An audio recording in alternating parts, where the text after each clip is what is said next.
You feed an AI a massive PDF, ask it a detailed question, and it either crashes or forgets the context you provided just minutes ago. This occurs because the data processing has slammed into a physical memory limit in the hardware. To keep track of the conversation, an AI stores mathematical representations of every word you have sent and every reply it has generated. This temporary working memory is called the key value cache, or KV cache. Looking at this scale comparison, you can see the core issue. The KV cache grows linearly with your context. A 70 billion parameter model takes up about 140 gigabytes of space.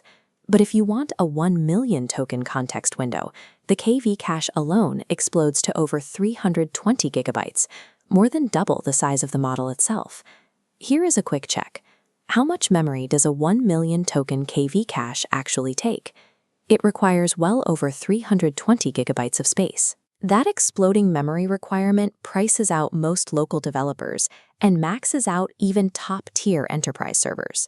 To make long-context AI sustainable, Google researchers realized they had to entirely rethink the geometry of how memory is stored.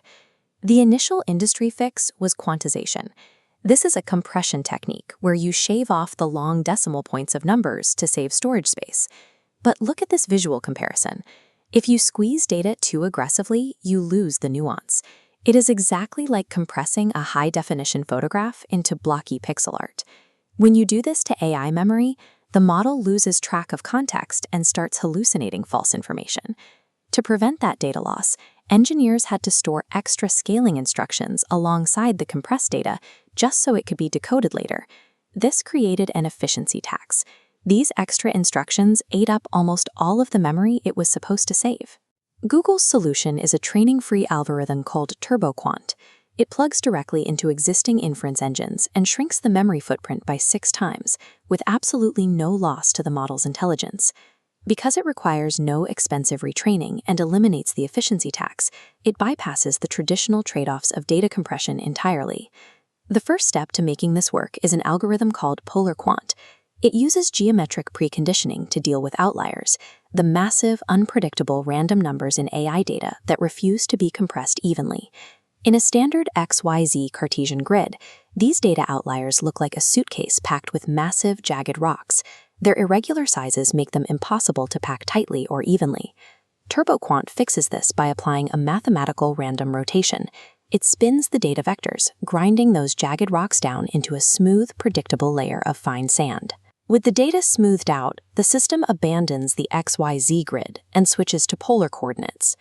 Instead of plotting points on squares, it maps the data by its radius, its signal strength, and its angle.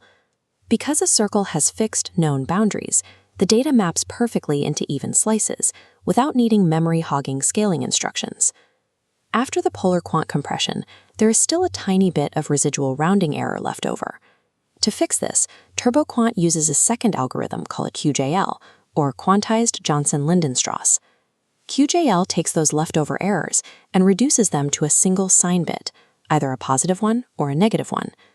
It acts as a lightweight mathematical spell checker, ensuring the AI's attention scores remain perfectly accurate. Let's review how these two parts work together. You would match Polar Quant to the step that switches the data to angles and radius, and you would drop QJL into the slot for the 1-bit error spell checker.